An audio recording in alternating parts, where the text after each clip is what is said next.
हमने क्या देखा कि मनसबदारी सिस्टम में मनसब का मतलब क्या हो गया? रैंक। क्या हो गया? रैंक। अब और मनसबदार का मतलब हो गया,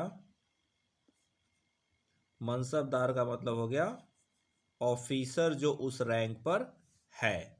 ये देखा, यानी 7,000, अगर किसी को 7,000 मनसबदार कहा जाए तो इसका मतलब है कि वो, उसकी रैंक कितनी है? इसकी रैंक कितनी हो गई? रैंक हो गई इसकी 7,000 की। ठीक। फिर हमने देखा कि इसको मतलब क्या कहते हैं, जो रैंक थे, यानी कि जो मनसब था, क्या था? जो मनसब था, इसको दो हिस्सों में डिवाइड किया गया, जाट और क्या? सवार। क्या हिस्सों में डिवाइड किया? जाट और सवार। तो यानी कि कुछ लोग सिविल ऑफिसर्स, कुछ लोग मिलिट्री ऑफिसर्स। लेकिन बात यहीं ख़त्म नहीं होती है। उस वक्त के सिस्टम थोड़ा सा आज के सिस्टम से अलग था। उस वक्त बहुत से ऐसे लोग थे जो एडमिनिस्ट्रेटिव वर्क भी कर रहे हैं और मिलिट्री वर्क भी कर रहे हैं, जैसे बीरबल। अब बीरबल जो है वो राजा का सलाहकार भी है, लेकिन वो युद्ध लड़ने भी जा रहा है। तो जब वो युद्ध में जाएगा तो वो सवार वाले मनसबदार की तरह बिहेव होगा, और जब वो एडमिनिस्ट्रेटिव वर्क करेगा तो वो जाट वाले मनसबदार की तरह। तो उसके पास जाट मनसबदारी भी होगी और सवार मनसबदारी भी होगी। ठीक है। जैसे राजा मान सिंह। अब राजा मान सिंह क्या है? मिलिट्री वर्क भी कर रहे हैं और एडमिनिस्ट्रेटिव वर्क भी कर रहे हैं, क्योंकि वो सूबेदार भी हैं अपने एरिया के, तो वो एडमिनिस्ट्रेशन को भी संभाल रहे हैं अपने एरिया के, और ज़रूरत पड़ने पर राजा की तरफ से युद्ध करने यानी वॉर बैटलफील्ड में भी जा रहे हैं। तो वो क्या हुए? वो जाट मनसबदार और सवार मनसबदार दोनों हुए। ठीक है। तो वहाँ के लिए, यानी उस वक्त के लिए जितने ऑफिसर थे उसमें से 90% ऑफिसर्स क्या थे? जाट और सवार दोनों मनसबदार वाले सिस्टम में थे। क्या थे? जाट और सवार दोनों मनसबदार वाले सिस्टम में वो लोग थे। क्यों? क्योंकि दोनों काम, जब पीस वर्क चल रहा है, शांति का समय है, तो वो क्या कर रहे हैं? वो एडमिनिस्ट्रेटिव वर्क को देख रहे हैं। अब जैसे तानसेन, तानसेन भी तो थे ना अकबर के दरबार में, तो तानसेन को भी क्या मिल जाएगी? एक मनसबदारी दे दी जाएगी, उनकी भी रैंक फिक्स हो जाएगी, जैसे तानसेन। तो तानसेन को भी एक मनसबदारी, मान लीजिए इनको दे दिया गया 2,000 मनसबदार। क्या बना दिया गया? 2,000 मनसबदार बना दिया गया तानसेन को। तो अब तानसेन अगर 2,000 मनसबदार हो गए तो इसका मतलब ये हुआ कि, लेकिन तानसेन क्या रहेंगे? ये म्यूजिक से रिलेटेड हैं, तो ये क्या करेंगे? ये इनकी सैलरी वगैरह इससे फिक्स हो जाएगी, लेकिन इससे इनको सोल्जर्स, सोल्जर्स यानी कि कैवेलरी मैन रखने की जरूरत नहीं है। ये कैवेलरी मैन नहीं रखेंगे, ये सिर्फ इनकी रैंक हो गई, इनकी सैलरी और इनकी क्या, ऑफिस में पोजीशन बताने के लिए, इनकी हायरार्की को मेंटेन करने के लिए। लेकिन वहीं बीरबल जो है, क्या है? बीरबल, बीरबल भी दरबार में ऑफिसर हैं, लेकिन अगर इनको कह दिया गया कि ये 4,000 मनसबदार हैं, ठीक है, क्या 4,000 मनसबदार हैं, तो इसका मतलब है कि ये 4,000 मनसबदार तो इनकी क्या हो गई? रैंक हो गई, लेकिन इनकी जाट रैंक 4,000 हो है कि नहीं है, ये अलग बात है। हो सकता है कि ये 4,000 मनसबदार में इनके पास दोनों रैंक हो, ये सवार भी हो और जाट भी हो। क्या ये जाट भी हो और सवार भी हो। तो अगर ये जाट हो तो हो सकता है कि ये 4,000 रैंक के जाट हो और सवार हो सकता है कि 5,000 रैंक के हो। ठीक है। या मान लीजिए कि राजा मान सिंह है। क्या है? राजा मान सिंह है। राजा मान सिंह को 7,000 मनसबदार कहा गया। क्या कहा गया? 7,000 मनसबदार कहा गया। तो अगर 7,000 मनसबदार हैं तो ये भी एडमिनिस्ट्रेटिव वर्क भी देख रहे हैं और मिलिट्री वर्क भी देख रहे हैं कि राजा के साथ राजा के लिए ये युद्ध करने भी जा रहे हैं। तो हो सकता है कि इनकी जाट मनसबदारी 5,000 की ही हो, लेकिन सवार मनसबदारी इनकी 7,000 की हो। तो 5,000 जाट वाली मनसबदारी इनकी क्या करेगी? पोजीशन बता रही है कि इनका दरबार में क्या स्थान है, उस बेसिस पे इनको रैंक दी जाए, उनकी सैलरी डिसाइड होगी या इनको जागीर वगैरह दी जाएगी। लेकिन 7,000 सवार वाली मनसबदारी डिसाइड करेगी कि इनके पास इतने सोल्जर्स रहेंगे, यानी कि इनके अंडर में 7,000 सोल्जर्स रहेंगे, वो 7,000 सोल्जर्स मेंटेन करेंगे। ठीक है ना। तो जाट मनसबदारी जो मैंने आपको बताया वो समझाने के लिए इसलिए बताया अभी कि आपको पहले समझ में आए कि जाट मनसबदारी क्या डिसाइड कर रही है। जाट मनसबदारी हायरार्की डिसाइड कर रही है, यानी कि सिविल एडमिनिस्ट्रेशन में आपकी क्या हायरार्की है। और सवार मनसबदारी क्या डिसाइड कर रही है? सवार मनसबदारी आपको ये बता रही है कि आपको कितने सोल्जर्स अपने अंडर रखने हैं। अब तानसेन को तो युद्ध लड़ने ही नहीं जाना है, तो उसको सोल्जर्स रखना ही नहीं है, तो उसके पास क्या होगी? जाट मनसबदारी होगी। लेकिन बीरबल को युद्ध भी करना है और एडमिनिस्ट्रेशन भी संभालना है, मान सिंह को एडमिनिस्ट्रेशन भी संभालना है, युद्ध भी करना है। तो इन लोगों के पास ऑफिस में जब आएंगे, दरबार में जब आएंगे, तो वो जाट मनसबदार के साथ प्रेजेंट होंगे। लेकिन जब वो बैटल में होंगे, युद्ध करने जाएंगे, तो वो सवार मनसबदार की तरह जाएंगे, कि रैंक से जाएंगे। ठीक है। तो हाँ, तो ये बता रहा है, जाट मनसबदार बता रहा है कि आपकी एडमिनिस्ट्रेशन में यानी कि ऑफिस में क्या रैंक है, और उसी से आपकी सैलरी डिसाइड की जाएगी। अब भाई आपकी रैंक के हिसाब से सैलरी डिसाइड होगी। और सवार मनसबदार तो आपको क्या है? बैटलफील्ड में भेज रहा है ना। जब आप बैटलफील्ड, तो इतने सोल्जर्स अपने साथ लेकर जाओगे आप, तब आप सवार मनसबदार का यूज करोगे। ठीक है।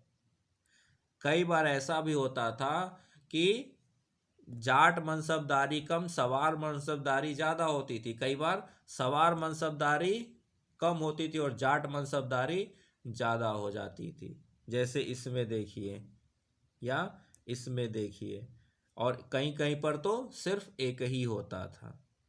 लेकिन जाट मनसबदारी तो सबकी हो जाती थी, चाहे वो युद्ध लड़े या न लड़े। जाट मनसबदारी, क्योंकि उसी से आपकी रैंक डिसाइड हो रही है, उसी से आपकी पोजीशन डिसाइड हो रही है, तो उसी से आपकी सैलरी भी डिसाइड होगी कि आप एसडीएम है कि डीएम है कि आप डायरेक्टर हैं कि आप सेक्रेटरी हैं, तो वो हर किसी की हो जाएगी। लेकिन जो युद्ध करने जा रहा है उसके पास लेफ्टिनेंट और मेजर कर्नल की भी और क्या होगी? रैंक होगी। तो एक व्यक्ति मान सिंह के पास 2 रैंक होगी, जाट वाली भी रैंक होगी और वॉर वाली भी, यानी सवार वाली भी रैंक होगी। ठीक है ना। हाँ, तो इसको रब करता हूँ, तो हमने क्या देखा कि 2 कैटेगरी, क्या देखा? जाट और सवार, ये देखा ना, 2 कैटेगरी किसके? मनसबदार के। मनसबदार की 2 कैटेगरी। अब समझिए, अब लिखिए next. There were further three categories. There were further three categories in every mansab. हर एक रैंक में तीन कैटेगरी। बताया ना कैसे कि जाट अलग और मनसब अलग।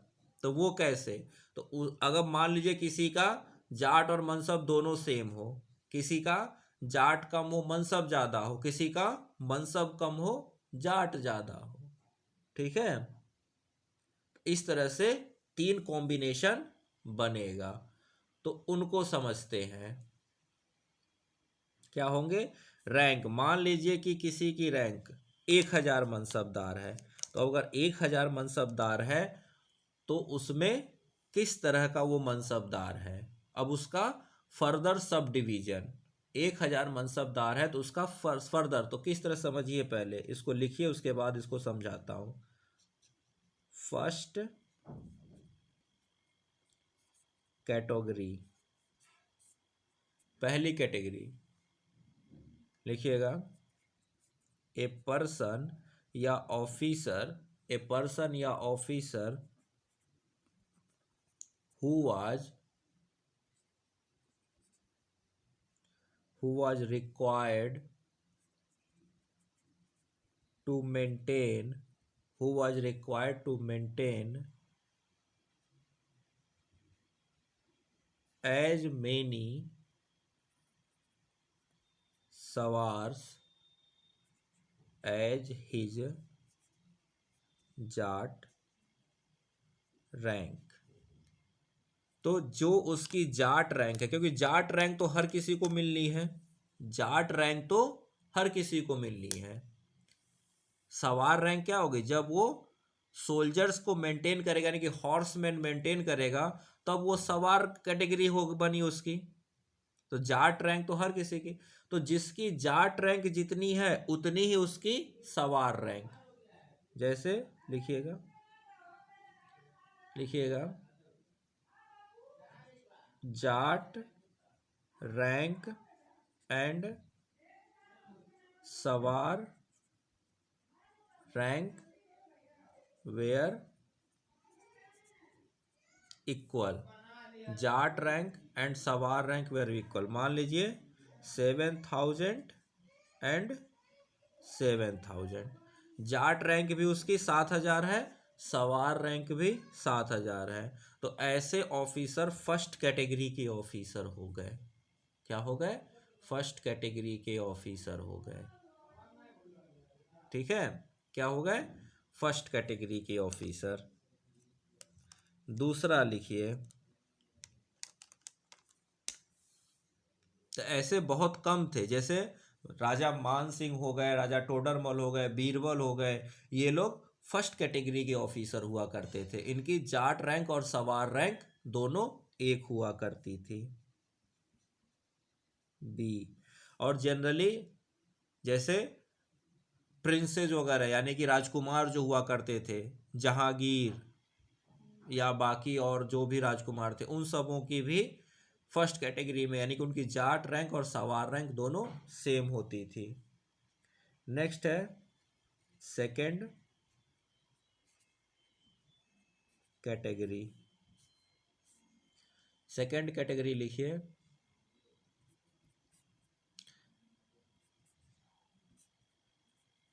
If the person maintained, if the person maintained half or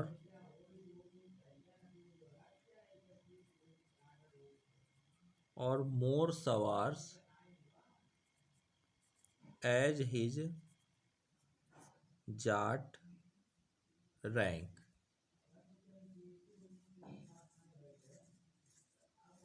ठीक है, यानी कि लेकिन, बट, यहां ब्रैकेट में लिखिएगा, but not more than, but not more than Jat rank. कहने का मतलब, मान लीजिए एग्जाम्पल, इसका एग्जाम्पल समझिए। एग्जाम्पल कि एक्स नाम का बंदा है, क्या है, एक्स नाम का ऑफिसर है, इसकी जाट रैंक है 6000, तो और इसकी सवार रैंक हो गई, मान लीजिए इसने सवार रैंक है और सवार रैंक इसकी हो गई 3000, तो क्या हो गया, जाट रैंक का हाफ, जाट रैंक का हाफ, लेकिन हाफ से कम नहीं होना चाहिए, हाफ से कम नहीं होना चाहिए। तो जाट रैंक 3000 हो गई और सवार रैंक, सॉरी, जाट रैंक 6000 और सवार रैंक 3000 हो गई। तो ऐसे ऑफिसर सेकंड कैटेगरी के कहे जाएंगे। या मान लीजिए एक वाई नाम का बंदा है, इसकी जाट रैंक हाँ मान लीजिए 5000 है और इसकी सवार रैंक 3000 है, तो ये भी क्या आएगा, सेकंड कैटेगरी, क्या है, हाफ या हाफ से ज्यादा, हाफ या हाफ से ज्यादा, हाफ या मोर सवार। लेकिन जाट रैंक के बराबर तो नहीं हो, अगर जाट रैंक के बराबर आ गया तो फर्स्ट कैटेगरी। अब मान लीजिए अगर कोई एक जेड नाम का व्यक्ति हो, इसकी 6000 जाट रैंक हो, जाट रैंक 6000 हो और इसके पास क्या हो, 4000 सवार, 4000 का चलिए 5000 मान लेते हैं, तो भी ये सेकंड कैटेगरी, क्योंकि जाट से कम है इसकी सवार लेकिन आधे से ज्यादा है, जाट से कम लेकिन जाट के आधे से ज्यादा, अगर उसकी सवार रैंक है तो वो सेकंड कैटेगरी का ऑफिसर हुआ। ठीक, समझ में आई बात। लेकिन आधे से कम नहीं होना चाहिए, आधे से कम नहीं होना चाहिए। थर्ड कैटेगरी, 3 कैटेगरी थी ना, थर्ड कैटेगरी लिखिए सी।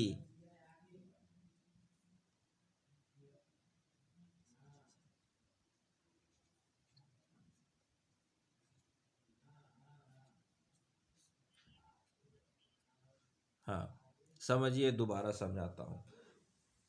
थर्ड कैटेगरी लिखता हूं, थर्ड कैटेगरी लिखता हूं, उसके बाद समझ में आ जाएगा। लिखिए, इफ द पर्सन या ऑफिसर, इफ द पर्सन या ऑफिसर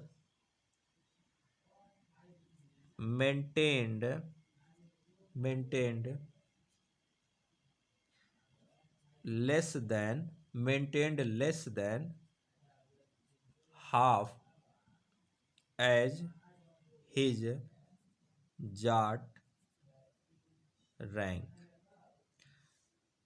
हाफ से कम, ऐसे लोगों को थर्ड कैटेगरी ऑफिसर कहा गया। तो एग्जाम्पल के तौर पे मान लीजिए एक आर नाम का व्यक्ति उसके दरबार में है, अकबर के दरबार में एक आर नाम का व्यक्ति है, इसकी जाट रैंक, इस आर नाम के व्यक्ति की जाट रैंक है 5000,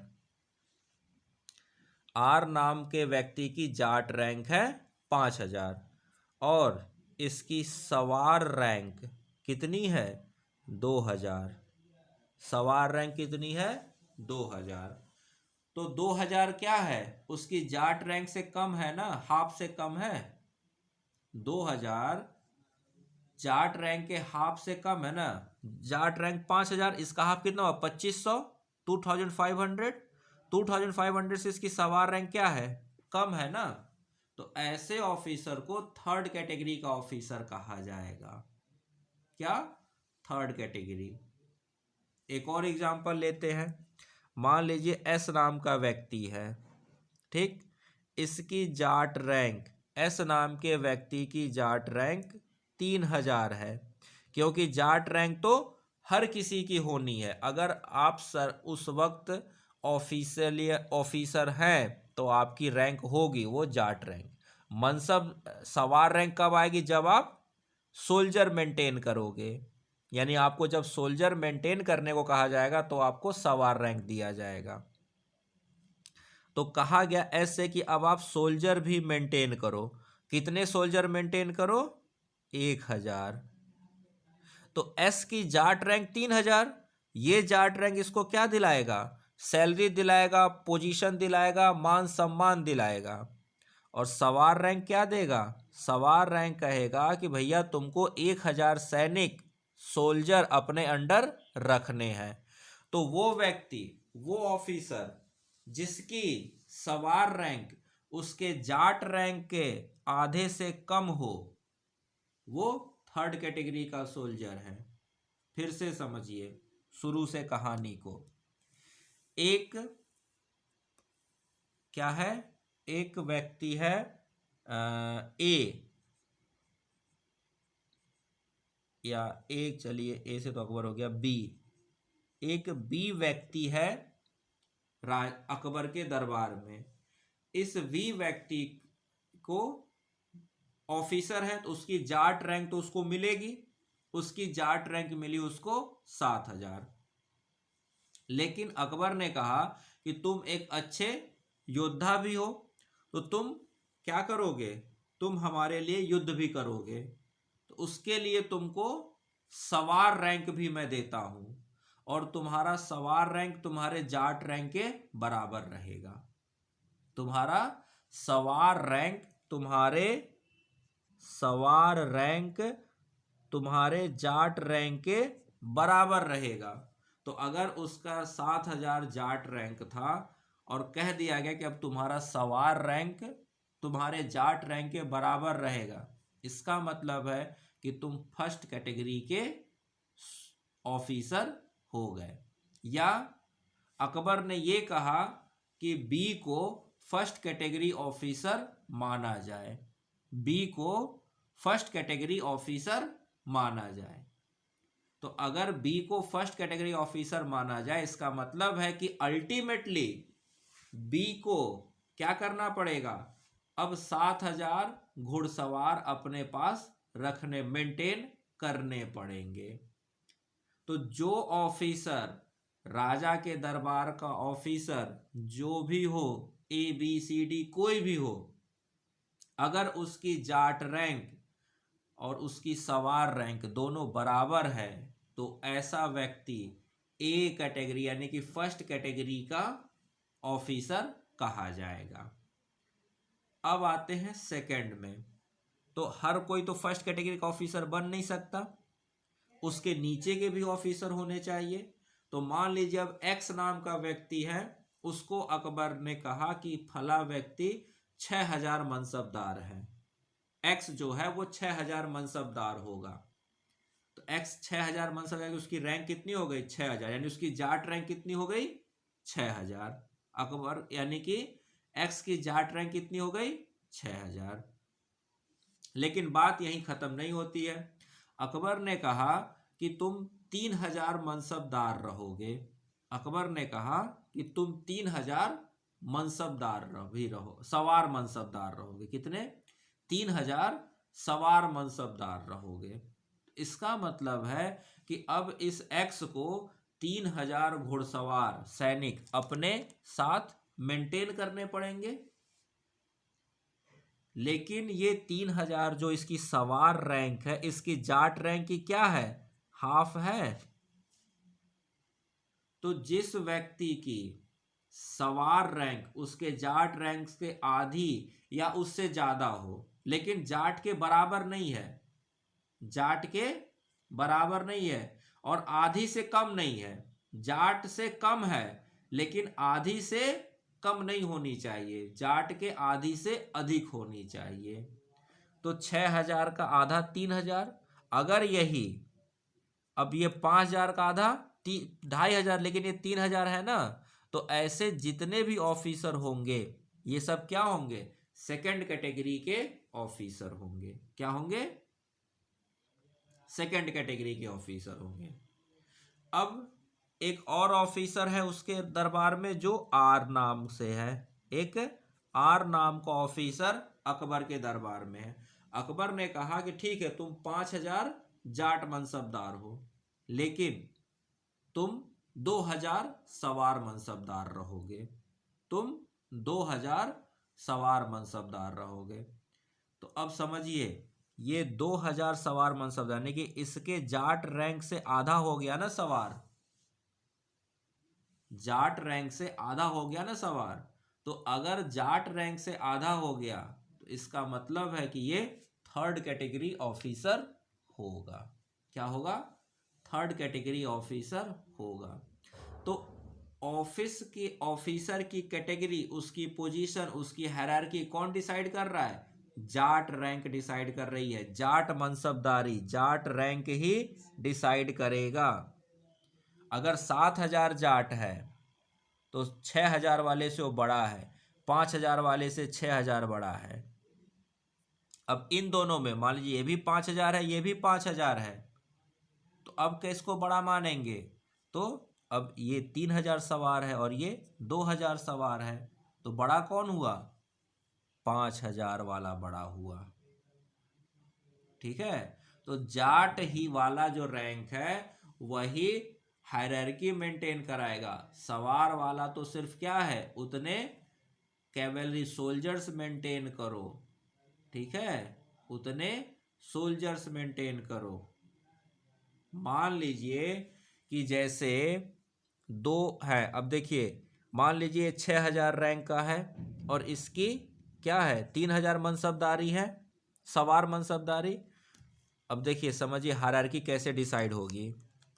हायरार्की कैसे, मान लीजिए आर है, आर के पास 5000 जाट मनसबदारी है और सवार मनसबदारी 2000 की है। यहीं पर एक क्यू है, क्यू के पास जाट मनसबदारी मान लीजिए 4000 की है और सवार मनसबदारी इसके पास 3000 की हो गई। तो कौन सीनियर होना, कौन ज़्यादा हायरार्की में ऊपर रहेगा? 5000 वाला रहेगा। सवार मनसबदारी हायरार्की डिसाइड नहीं करेगी, जाट मनसबदारी हायरार्की डिसाइड करेगी। ठीक है। तो ये हायर ऑफिसर होगा, क्यू से हायर ऑफिसर आर होगा। ठीक है ना। तो सवार मनसबदार सिर्फ और सिर्फ सोल्जर्स मेंटेन करने के लिए होती थी। ठीक है। लेकिन हायरार्की, उसकी पोजीशनिंग, उसकी सैलरी कौन डिसाइड करवाता था? जाट मनसबदारी। जिसका जाट मनसबदारी जितना ज़्यादा, उसकी सब हायरार्की या उसकी पोजीशनिंग क्या हो गई दरबार में उतनी ज़्यादा। ठीक है। सवार मनसबदारी से कोई फर्क नहीं पड़ता था। हाँ, वो उसकी मिलिट्री पावर को दिखाता था। तो शायद ही अभी कभी ऐसा हो कि सवार मनसबदार वाला बेचारा अच्छा मिलिट्री कमांडर जाट मनसबदारी में लो हो, ऐसा बहुत रेयर होता था। क्योंकि उस वक्त के लिए मिलिट्री पावर सबसे इम्पोर्टेंट पावर मानी जाती थी। तो जनरली ऐसा होता था कि जो मिलिट्री में अच्छे मनसबदार रैंक वाले ऑफिसर होते उनकी सवार मनसबदारी भी हाइयर लेवल पे होती थी। ठीक है। अब ऐसा बहुत कम है कि कोई 7000 का जाट मनसबदार हो तो वो 1000 का सवार मनसबदार हो, ऐसा बहुत रेयर होता था। ठीक है ना। क्योंकि मिलिट्री जो थी वो मेन पावर हुआ करती थी। तो मिलिट्री जिसकी सवार मनसबदारी अच्छी रहती थी उसकी। ठीक है। इतना समझ में आ गया तीनों कैटेगरी। यानी कि जितनी जाट उतनी सवार, तो फर्स्ट लेवल का यानी first rank, higher first category officer. जिसकी जितनी जाट, जाट के आधे से अधिक होनी चाहिए। जाट से आधे से अधिक अगर उसकी सवार रैंक है तो वो सेकंड कैटेगरी का। और अगर जाट के रैंक से, जाट मनसबदारी के आधे से उसकी सवार मनसबदारी है कम है, आधे से कम, जाट के आधे से कम है, तो वो कहा जाएगा थर्ड कैटेगरी का मनसबदार। तो इस तरह से थर्ड कैटेगरी का ऑफिसर। तो इस तरह से हमने समझा कि 3 कैटेगरी में कैसे डिवाइड किए जाते थे। ठीक है, समझ में आई बात? चलिए।